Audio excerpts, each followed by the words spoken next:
So with that, let's get started. We have two fantastic talks today. Our first talk is from Hailey Thao. Hailey and I connected online because I read her paper. She works at IBM Research and did an amazing paper, probably the best I've seen, on MCP security. And she really got into the details of the different types of risk. It was very well thought out. And I invited her to come and present and talk because I was so impressed with her paper. So I'm really looking forward to Hailey's talk. Yeah, thank you for having me. So like Shannon was mentioning, I wrote like a blog post on MCP security, and basically today's talk is gonna cover the blog post as well as like some extra things that I came up with to make this talk like more valuable for you. We're gonna go over like the common pitfalls in MCP security, some suggested best practices and ways to mitigate these pitfalls, along with some real-world lessons like real-world incidents and what we can learn from them. So just quickly, a quick introduction about myself. My name is Hailey. I've been with IBM for more than a year. I am AI information developer. So as an aside, I also write for Towards Data Science. So this is where I publish a lot of content on like the newer protocols in the AI world, like model context protocols and agent to agent protocol. So let's start with a quick recap of what MCP is. So if you watch the context streams or if you're already familiar with developing MCP servers, I just want to give you like why it matters and what it is. So a quick history lesson is we started with a single LLM. So these are big reasoning engines, but they are stuck with their training data and no way to call out live tools. And then we go to the next step, which is tool binding. You can think of lane change where you attach tool directly to an agent. However, the hard part here is application integrations into like IDEs, chat apps, and other UIs. Each of them needs like custom connector for every tool, which becomes like a brittle tangle of point-to-point integration. And this is where MCP comes in. It solves that by adding a standard centralized layer. So we have the model is the LLM, and the context is the extra data the model needs. And the protocol is the common language that lets like apps and tools talks to each other predictably. And if you have watched the talks from the MCP Developer Summit, you understand that like adoption of MCP is really fast. It's like exploding because MCP is the plumbing that lets agents call tools and data sources. It's elegant and it's convenient. However, because that convenience is also what makes mistakes very costly. In my blog, my paper, I already noted like different real-world incidents, such as like the MCP inspector, this from Anthropic, where the tool endpoints was left reachable from the network. It was bound to 0.0.0.0, and it had no authentication at all. So when an attacker sent requests to that endpoint, which caused the server to execute commands on the host, this is like full remote code execution. And Anthropic has already fixed up this security threat, but there are other patterns that are still happening nowadays, like token leaks in plugins and prompt injections directly in the tool.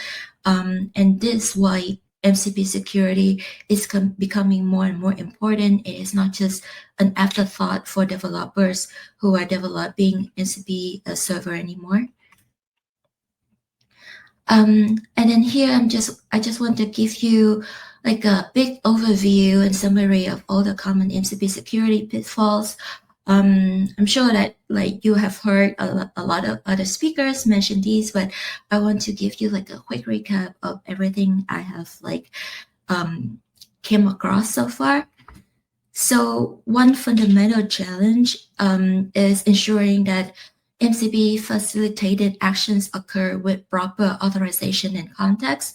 When an MCP server performs an action on behalf of a user, there is a risk of a confused deputy scenario. So that's what is being illustrated in the diagram you see on the screen here. In an ideal design, the server would execute actions strictly under the requesting user privileges.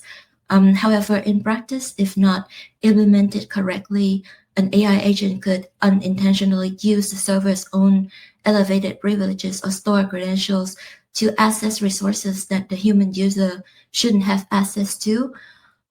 So currently, MCP authorization model is built upon OAuth for delegating access tokens, but early versions of the spec had gaps that clash with enterprise security practices. For example, static OAuth client IDs and implicit trust in consent cookies could allow token reuse attacks if a server didn't explicitly enforce per user.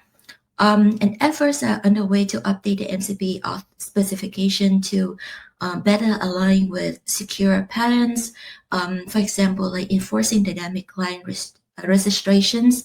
But if you have watched the talk from Paul Carton from Anthropic on why MCP auth is hard, you should see that these efforts are not easy to implement. And then beyond conceptual auth issues, real-world MCP servers have exhibited like classic software vulnerability as well, showing that insecure coding practices carry over into this new AI tool ecosystem as well. So while MCP's design has conceptual security features, the actual code behind many tools is often flawed, especially in community or open source projects. So a real case is, as you can see on the screen, is from Anthropic's reference SQLite MCP server, which contained a simple SQL injection bug. The server concatenated user-provided text into an SQL query without proper sanitation. And this flaw, although documented as non-production example because Anthropic has classified it as not priority and archived the server. This server was widely copied. It was forked over 5,000 times by developers building their own agents. Consequently, the bug continues to live on in derived projects, creating exploit path where an attacker can embed SQL comments via an AI's input, potentially altering stored data or injecting malicious prompts into the agent's context. And then prompt injection is another very common security pitfall, not just for MCP, but in like the broader LLM application development. So prompt injection refers to malicious or unintended instructions hidden within the input text that cause the model to deviate from its intended behavior. So one emerging concern is indirect prompt injection via content. Attackers can craft inputs, for example, an email, chat message, or web page text that include hidden directives for the AI. So when the user's AI assistant processes this content, the hidden instructions trigger unauthorized tool use through the MCP server. So for example, a very prominent case is the GitHub MCP server attack, as you can see on the screen, where the attacker creates malicious MCP issue in any public repository the victim might interact with. And in the issue, you can see that the attacker is asking the AI agent to read the README of all rebels, no matter if they are private or public, and gather the private information from the author and send it back to the attacker. So in this way, hidden commands redirect the AI to access the private repository using the GitHub token, and then sensitive data gets exfiltrated through the AI's response, disguised as a helpful analysis. And another critical pitfall is the presence of malicious MCP server tools, because MCP allows anyone to develop a server. An attacker could distribute a tool plugin that looks useful or benign, but under the hood or in a later update, it performs evil actions. So two most common patterns you should watch out for are the rug pull update. So this is when you might install a tool that initially looks safe and it indeed behaves normally at first, but days or weeks later it auto updates or alter its behavior to do something malicious. Another pattern is the tool shadowing. So if an AI agent is connected to multiple MCP servers, a rogue server can attempt to shadow or hijack calls meant for another server's tools. And by intercepting or impersonating the trusted tool's functionality, the malicious server can perform actions under the guise of the legitimate one. And then a particularly novel MCP-specific vulnerability is tool poisoning. This was brought up by a research by Invariant Lab. So this is a form of prompt injection that originates inside the tool itself. So these descriptions are provided to the LLM, so it knows what the tool does and how to use it, but are typically not shown to the end user. So an attacker can exploit it by inserting instructions that only the LLM will see, effectively poisoning the context that the AI uses to decide how to call the tool.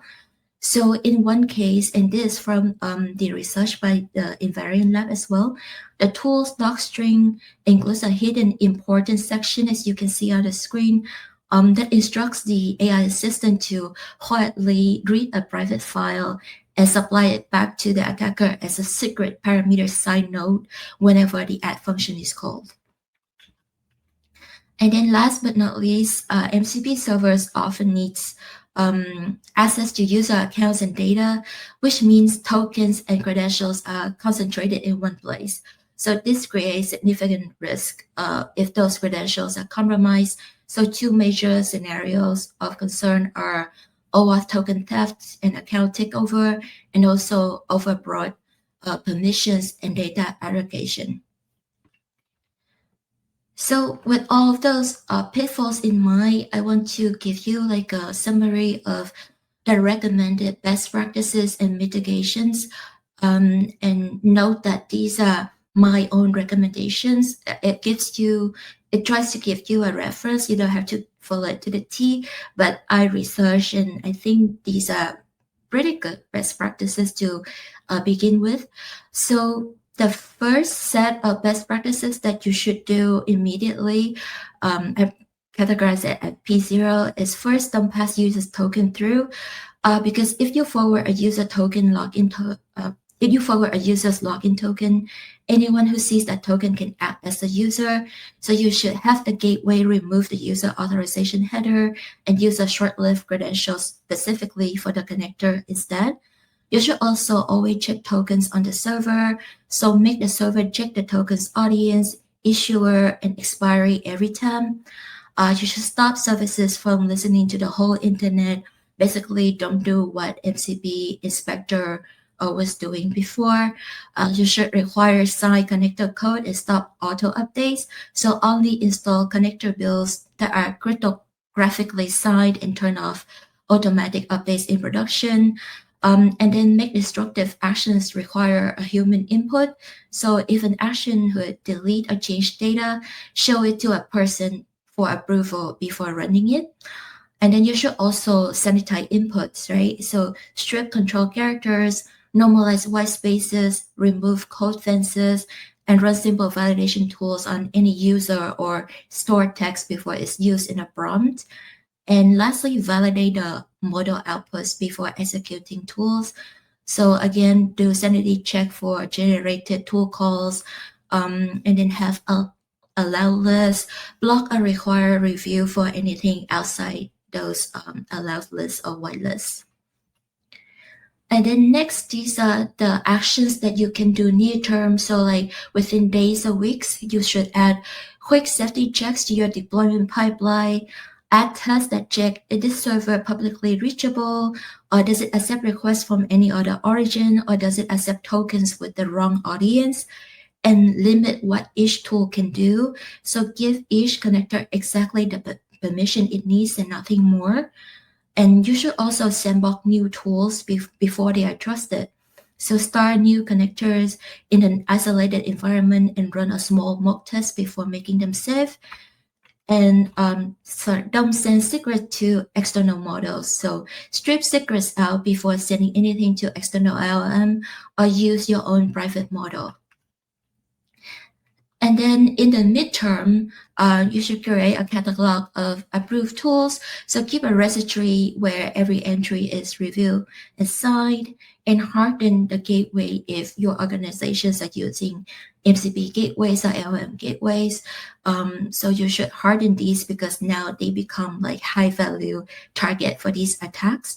And centralize your logs and traces. So always propagate a trace ID and keep an immutable copy of logs for investigations. And if possible, automate containment steps. So have scripts or playbooks that isolate a server, rotate keys, and revoke sessions automatically when triggered. And in the long terms, these can become like your company policy, something that you require everybody to follow. So you can require side releases and review workflows. So use protected branches, side releases, and multi-person approvals for big changes. And if you are using LLM as a helper for your gateways, I would suggest that keep them as helpers, not the final decision makers, because there's always a risk of them hallucinating. So keep blocking rules deterministic and require human approval for P0 items. And then keep dependency lists and scan them regularly. So maintain this list and fail bills if unexpected transitive dependency appears.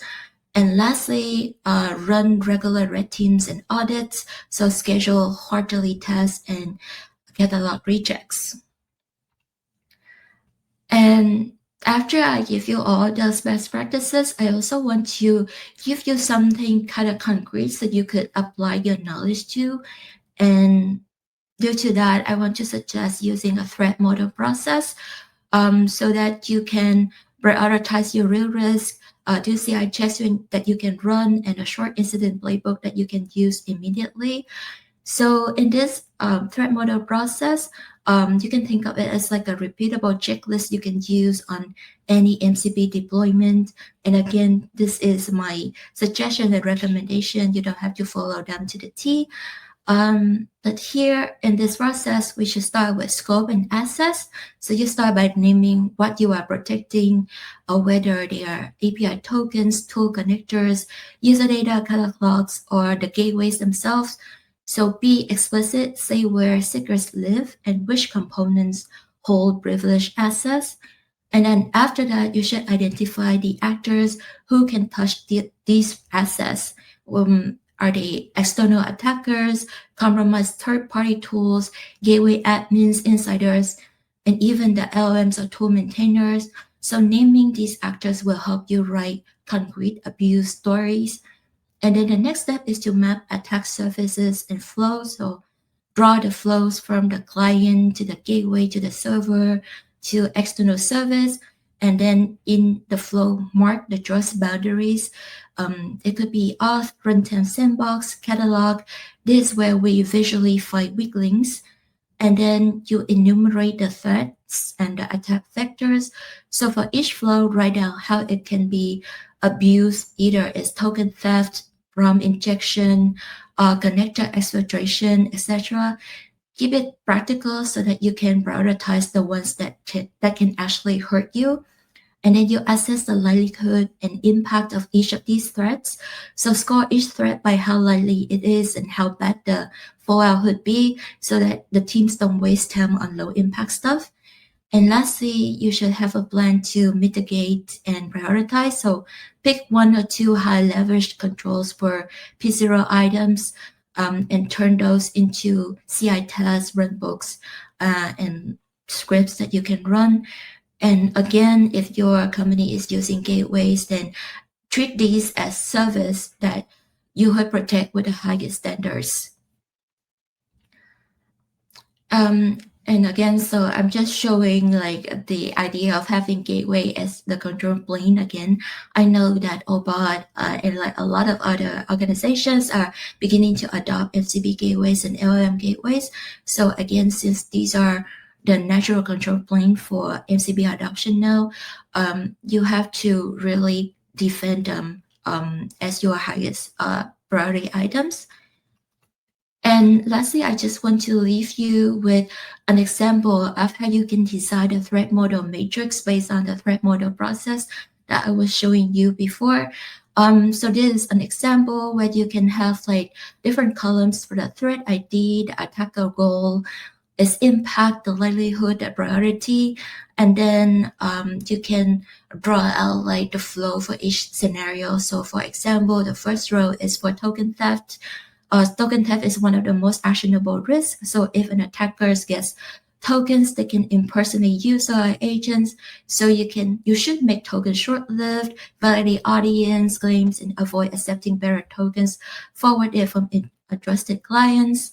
And then since I mentioned a lot about the gateways, I also want to include an appendix on how you can treat attack threats towards your gateway. So whether it's your MCP gateway, your LLM gateway, or your webhook, you should also keep in mind like some kind of procedures that you can do in case these are compromised. And I think that's time for me. And thank you so much for listening. Hailey, that was fantastic. Yeah. And enormously comprehensive. A lot of content. Yeah. What I really like is that it's like there's a set of security issues. Like you really need to be aware of what are the security issues that come with MCP. Just like with any technology, if you're developing web or database or anything, there's always some you need to know about the security things. But right now there are some kind of practical solutions. I liked your recommendations, that kind of P0. That's going to get you pretty far. Until we kind of get even better at this, or find new issues. But it's kind of like the world is not on fire. It's like there's a new technology. New technology brings new security things we have to consider, but then we're figuring out kind of practical ways to deal with it.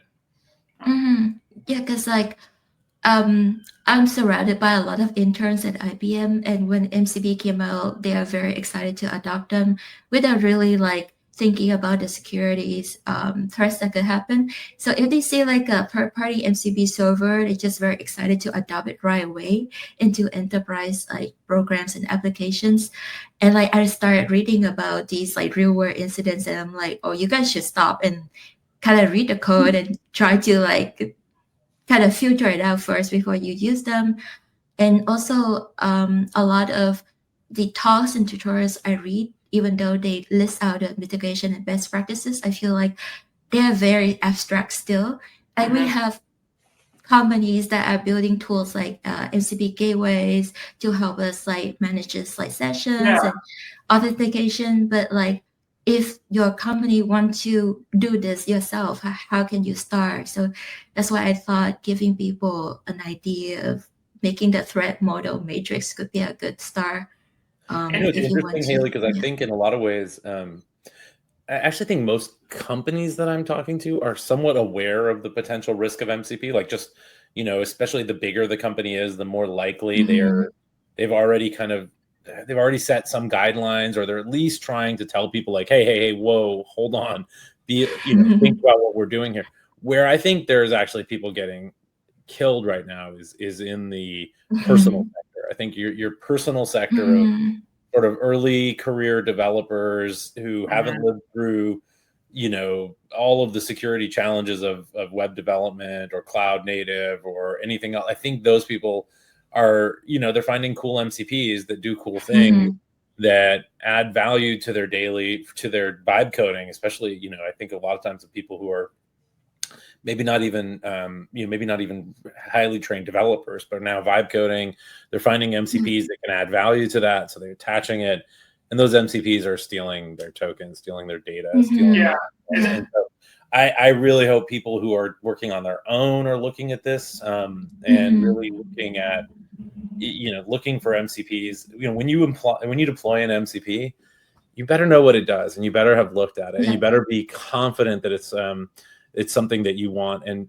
definitely think about the provenance of it. Like, where did this come from? Who created this? And almost in the way I would say, if you don't have a very strong feeling that MCP came from a very trusted brand, you better be reviewing the code of it, and you better be looking at it in very close detail. But I do have a question in there. I do think you mentioned the gateways, and obviously that's something we spend a lot of time working with people on, is gateway development. But there's sort of a function in gateways to do filtering, to do some type of a kind of inbound, outbound filters to look for either bad inputs or bad outputs coming from MCPs. What are some of the key, like, if you were going to say, like, here are 2 things you should be filtering on, that everybody should be filtering on, what are the kind of things that you would like, oh cool, I have this, I now can write a filter, I can, and these filters can be quite powerful. I think they can even be AI powered if you want to make them that way. But like, what are the filters you would be recommending to someone to prioritize as, like, this is what we should be filtering out or ensuring is there? So like I mentioned before, so for the inputs, like, you should try to